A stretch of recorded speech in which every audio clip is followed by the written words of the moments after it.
Hey guys, this is Tommy with Tommy Nation Politics. How's everyone doing? Weeks before shock and awe, a definitive sounding statement from the Bush administration. It had sound intelligence that justified going to war with Iraq. We have first-hand descriptions of biological weapons factories on wheels. The source was an eyewitness, an Iraqi chemical engineer who supervised one of these facilities. That source came to be known as Curveball. His real name, Rafid Ahmed Alwan al-Janabi. Now he tells the British newspaper The Guardian he made everything up. Were all those things lies? Yes. Al-Janabi, who also gave an on-camera interview to The Guardian, was asked why he sold a complete fabrication to German intelligence. I had to do something for my country, so I did this and I am satisfied because there is no dictator in Iraq anymore. But a journalist who's reported on Curveball's credibility problems says that too is a lie. I'm speaking with Bob Drogan from the LA Times. His newspaper broke this story, and Bob wrote a book on Curveball in 2007. He's joining us on the phone from Cairo. Bob, why did Curveball tell this story in the first place?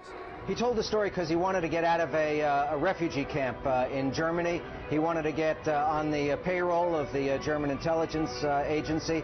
He wanted to get his wife out and bring them to Germany, and he wanted to get citizenship, and he wanted a Mercedes-Benz, and he got all of those things. According to intelligence sources, Curveball told the German intelligence agency before the war that Saddam Hussein had a secret biological weapons program. The Germans had reservations about his credibility. They never granted the CIA direct access to Curveball. I asked the chief of German station here in Washington. He said, no, we're not going to give you access to it. And don't ask. It'll cause too much trouble. But the analysis of Curveball's information did make its way through U.S. intelligence. There were tense internal debates over its credibility. Enough analysts thought it plausible that it made its way into Colin Powell's speech at the UN and became a key component of the Bush administration's case for a war that has claimed hundreds of thousands of lives. And the key players in this drama still feel the sting of all this. Responding to Curveball's admission that he lied, former Secretary of State Colin Powell sent us a statement saying it's been known for years that Curveball was unreliable, but that we should ask the CIA and other agencies why that wasn't put in their intelligence estimates before those estimates were sent to him and President Bush. George Tenet, CIA director at the time, says concerns about Curveball didn't get disseminated far and wide through the agency as they should have been, and that he wasn't alerted to those concerns. President Bush's office would not comment. We did not hear back from Dick Cheney, Donald Rumsfeld's offices, or from the German intelligence agency. Candy? And Brian, you picked up more on what Curveball's been doing and more recently, which makes his credibility erode even more than it already is. We sure did. Curveball went back to Iraq. He tried to run for parliament, but he was branded non-credible by other politicians there. He is now back in Germany. Bob Drogan, that author, says he's had a series of jobs at places like fast food restaurants, but he's gotten fired from those places for lying. My fellow citizens, at this hour, American and coalition forces are in the early stages of military operations to disarm Iraq, to free its people, and to defend the world from grave danger. On my orders, coalition forces have begun striking selected targets of military importance to undermine Saddam Hussein's ability to wage war. These are opening stages of what will be a broad and concerted campaign. More than 35 countries are giving crucial support, from the use of naval and air bases to help with intelligence and logistics to the deployment of combat units. Every nation in this coalition has chosen to bear the duty and share the honor of serving in our common defense. To all the men and women of the United States Armed Forces now in the Middle East, the peace of a troubled world and the hopes of an oppressed people now depend on you. That trust is well placed. The enemies you confront will come to know your skill and bravery. The people you liberate will witness the honorable and decent spirit of the American military. In this conflict, America faces an enemy who has no regard for conventions of war or rules of morality. Saddam Hussein has placed Iraqi troops and equipment in civilian areas, attempting to use innocent men, women, and children as shields for his own military. go into greater detail, we see these beautiful pictures at night from the decks of these two U.S. Navy vessels in the eastern Mediterranean. I am tempted to quote the great Leonard Cohen, "I'm guided by the beauty of our weapons." And I remember the fact that he has invaded 2 countries before. I know for a fact that he poisoned his own people. He doesn't believe in it. Democratic Party who played a leading role in actually making the Iraq War happen. Public dissent. In my judgment, President Bush is right to be concerned about Saddam Hussein's relentless pursuit of weapons of mass destruction and the possibility that he may use them or share them with terrorists. I will remind them other regimes hostile to the history has called us an action. We love freedom. It will be deliberate, patient, strong in the values that we adhere to. We can't let the world's worst leaders blackmail, threaten, hold freedom-loving nations hostage with the world's worst weapons.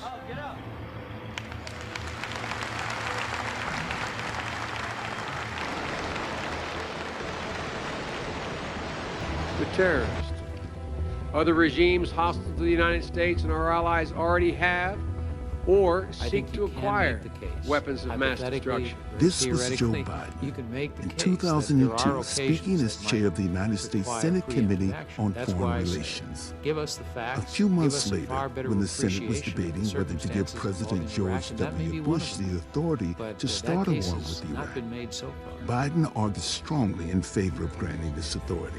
The objective is to compel Iraq to destroy its illegal weapons of mass destruction and its programs to develop and produce missiles and more of those weapons. Saddam is dangerous. The world would be a better place without him.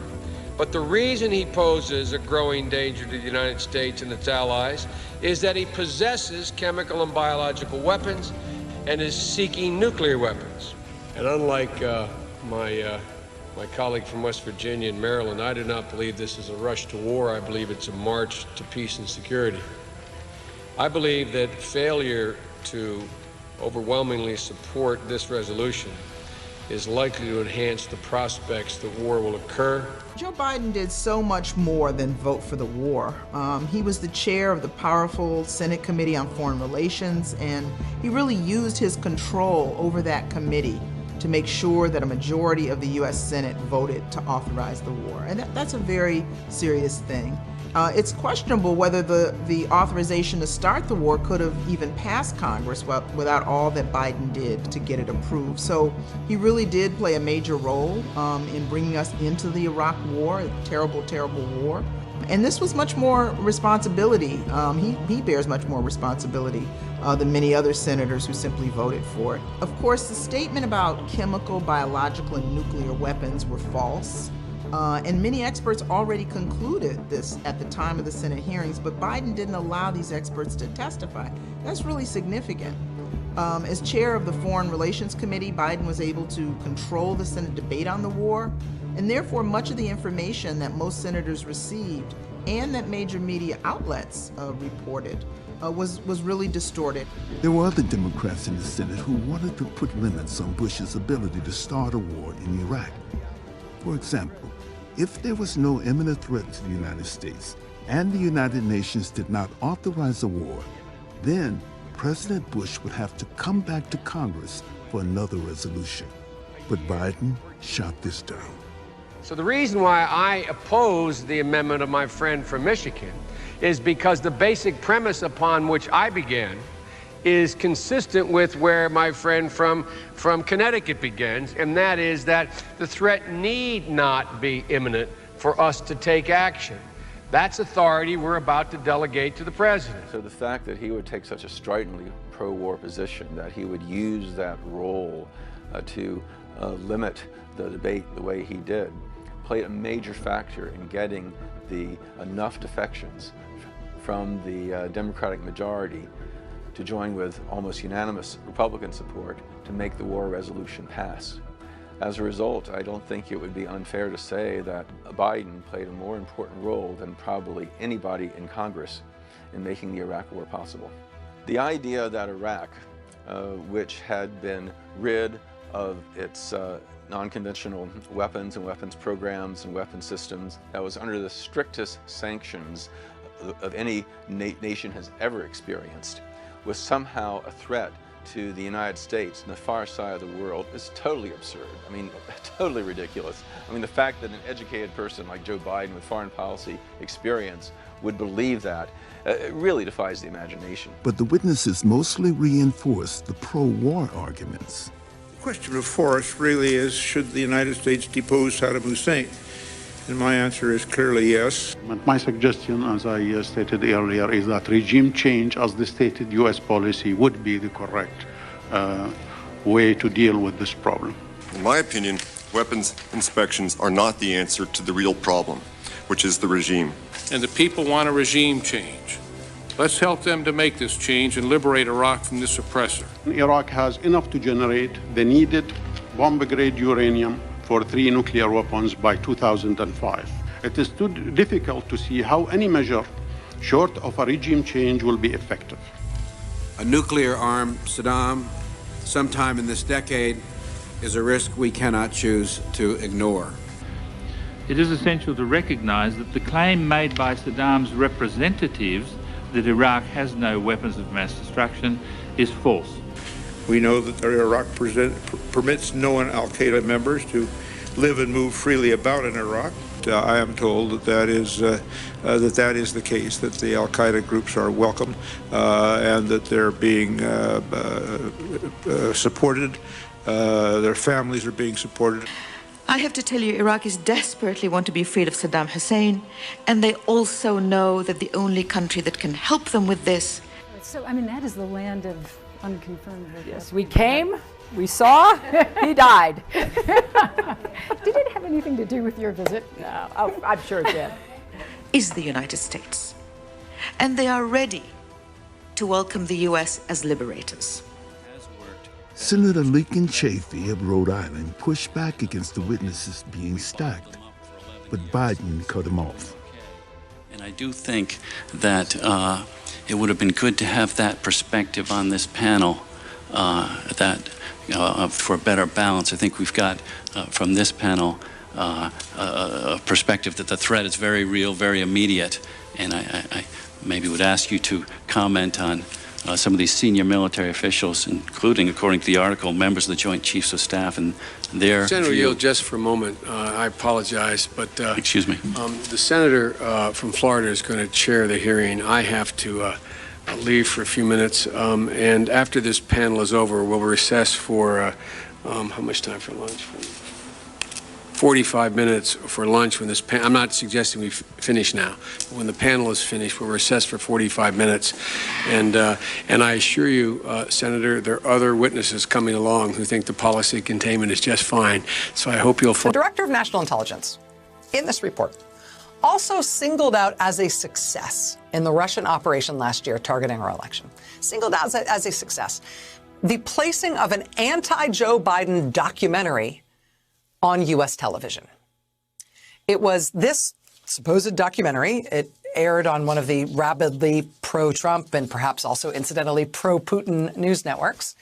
Again, this documentary is cited by the Director of National Intelligence as one of the great successes of the Russian intelligence operation targeting our election this year. And that documentary is not something that was hosted by Rudy Giuliani. I think a lot of people have been getting that wrong since the intelligence director's report came out this week. This wasn't the Giuliani thing, although the Giuliani things were troubling enough. This is a documentary that was hosted by a man named Michael Caputo, and it aired in January 2020. He hosted this documentary, which again, the U.S. Intelligence Committee is now describing as a great coup for Russian intelligence. Michael Caputo hosting that documentary to stovepipe the Russian intelligence operation disinformation to the U.S. public. Michael Caputo is his name. He is the same Michael Caputo who, within a matter of months, Donald Trump would install as the top spokesperson at the Department of Health and Human Services as the COVID-19 pandemic really got going. And Michael Caputo would eventually find himself there, embroiled in a massive scandal for censoring and altering CDC scientific documents to try to play down the threat of coronavirus and undermine COVID testing efforts. That guy. I mean, this is not your usual mess. Yes, we are reckoning now with how to build up a national COVID response from the wreckage that was left behind by the Trump administration. But, I mean, what is this wreckage? One of the things we learned just this week from the intelligence director is that part of the disastrous Trump COVID response is that Trump put in a key COVID response role. One of the people who helped Russian intelligence with its 2020 election attack.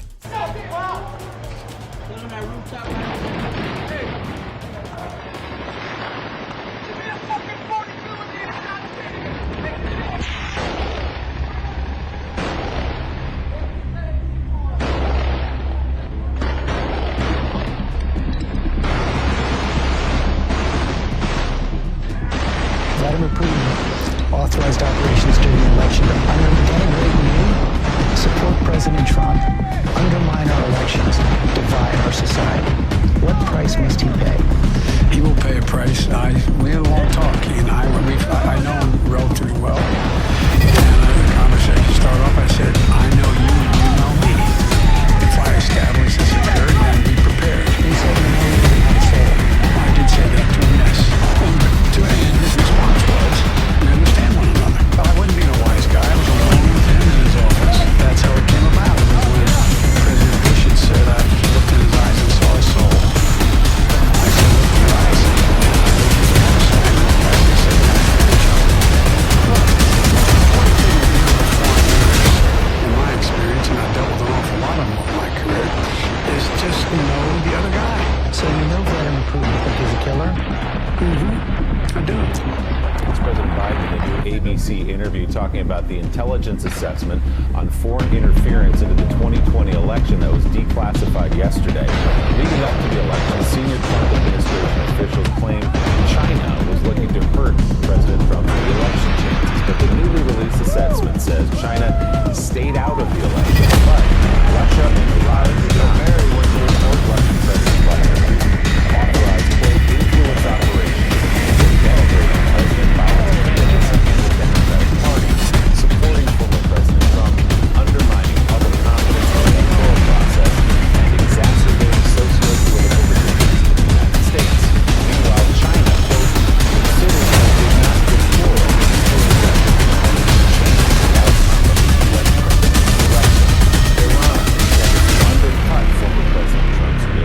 This is extremely balanced when we finish the whole 2 days of hearings. But I thank you for letting me interrupt and I turning the gavel over. Biden never returned to the problem that Senator Chafee raised about the bias of the witnesses that were allowed to testify.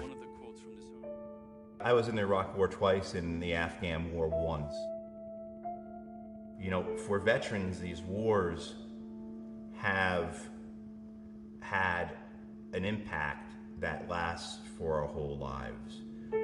The Iraq War, almost 4,600 American soldiers were killed there. I think as of the first month of 2020, I think that the total number is 4,575. And that's just a direct number killed because war has been privatized and contracted out, and companies are making money off of it. The estimates are that a similar number, about 4,500 contractors, men and women who were doing jobs in the military that in past wars soldiers would have been doing, were also killed in Iraq. So when you look at the number killed, you have to look at, say, 9,000 rather than 4,500. That does not take into account the suicides. The suicides from these wars, based upon Veterans Administration data, runs between 9,000 and 10,000 killed by suicide. We've also had, tens of thousands of men and women wounded in action. I had Marines in my command who were hit by roadside bombs 9-10 times during a deployment. This is why I think so many of us who were in these wars are so disgusted by the political system, so upset and furious that people who were responsible for these wars, who had a constitutional responsibility for oversight, just went along with the groupthink, just got rid of any intellectual honesty or moral honesty. ISIL is a direct outgrowth of al-Qaeda in Iraq that grew out of our invasion, which is an example of unintended consequences, which is why we should generally aim before we shoot. When you said that George W. Bush, which was our last Republican president, a man I respect greatly, a person that we really fought for when he was up against a lot of pressure, that he lied to get us in the war in Iraq. That stung me very deeply. Okay. I don't believe that. I'm just wondering, given some time passing, perhaps you've rethought that. Would you be willing to rethink that? Well, a lot of people agree with what I said, and I'm not talking about lying. I'm not talking about not lying. Nobody really knows why we went into Iraq. The Iraqis did not knock down. It was not Saddam Hussein that knocked down the World Trade Center. Okay, that's just what you said was they lied. They said there were weapons of mass destruction, and there were none, and they knew there were none. There were no weapons of mass destruction. Well, there are a lot of people that think that. There were a lot of people that think, look, bottom line, there were no weapons of mass destruction. They said there are weapons of mass destruction. I was against the war when it started. Do you think the president of the United States, George W. Bush, lied? Well, look, to I'm not going to get people? you a vote, but that's okay. Let me I'm just giving you another shot. Let me tell you something. I'll tell you very simply. It may have been the worst decision going into Iraq, may have been the worst decision anybody has made, any president has made in the history of this country. That's how bad it is, okay? Here's what happens. We have spent $2 trillion in Iraq and fighting Iraq. $2 trillion. $2 trillion. Thousands of lives, right? We have wounded warriors who I love all over the place. These are the most incredible. These are braver than all of us in this room put together. I look at the attitude, and I work with them, and these are great people. We got nothing. We have nothing. We're not even there. We can't even make a phone call right now. But to his question, I'm trying to separate. Let me tell you. Do I know? Do you believe he lied, or did he? I can tell you this. I don't whether he lied or not. He went into We've been Iraq. doing our best to keep the world safe, Gary. But now somebody has supplied the terrorists with WMDs, and intelligence tells us they plan to use them. Isn't that right, intelligence? That is affirmative. Intelligence? The most sophisticated computer in the world. I have intercepted communications that several terrorist groups are being organized for one massive worldwide attack. From what intelligence has gathered, it would be 9/11 times 100. 9/11 times 100? Jesus, that's... Yes, 91,100.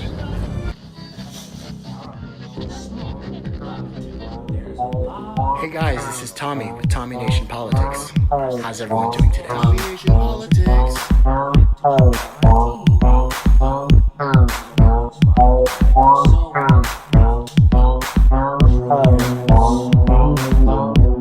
Putin authorized operations during the election to denigrate you, support President Trump, undermine our elections, divide our society.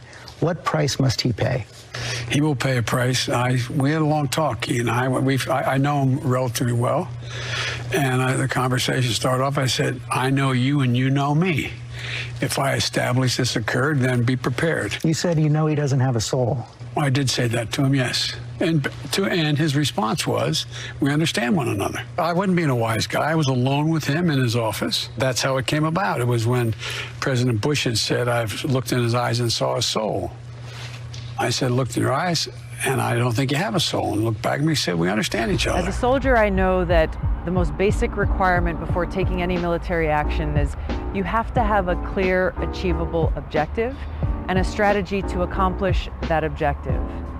The neocons and war hawks who are calling for a U.S. military attack on Syria either don't know what the mission is, or they're pursuing a mission that is contrary to U.S. interests. The fact is that launching an attack on Syria that would weaken or cripple the Syrian military will create instability, and it will strengthen terrorist groups on the ground like ISIS, Al-Qaeda, the Army of Islam, and others who are all seeking to overthrow the government and establish their own caliphate. Now, does that serve the interests of the United States? Is that the mission that we should be pursuing? The weaker the Syrian government and military are, the more dependent they will be on assistance from Russia and Iran, thereby strengthening their position and power in Syria. Is that our mission? Is that serving the best interest of the American people and the United States? U.S. military action in Syria could escalate into a conflict with other regional actors like Russia. Russia's already responded, saying that any U.S. military attack will elicit a response from them.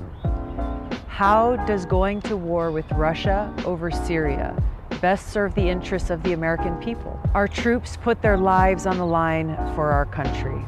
Their sacrifice must be honored by sending them on missions that are worthy of their sacrifice, not going to fight more interventionist regime change wars that cost our country precious lives and resources and increase the suffering of those in the countries we attack.